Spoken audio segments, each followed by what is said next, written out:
আসসালামু আলাইকুম।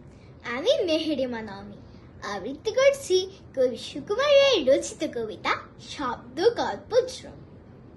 ঠাস ঠাস ঝুমরাম শুনে লাগে খটকা, ফুল ফোটে তাই বলো আমি ভাবি পটকা।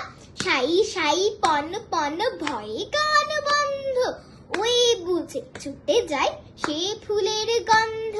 উড়ে মুড়ে ধূপ ধাপ কি শুনি ভাই রে, দেখছো না হিম পরে ছেও না কো বাইরে।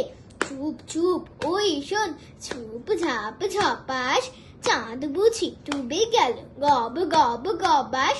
খ্যাস খ্যাস ঘ্যাঁজ ঘ্যাঁজ রাত কাটে ওই রে, উড়ে দাঁড় চুড়ে মার ঘুম ভাঙে কই রে।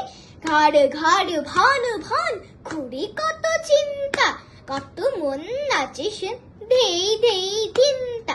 ছুং ছাং ঝাং ঝাং কত ব্যথা বাজে রে, ফট ফট বুক ফাটে তাই মাঝে মাঝে রে। হই হই মার মার বাপ বাপ চিৎকার, মাল কাচ্চা মারে বুঝি সরে পড়ে এবার। ধন্যবাদ।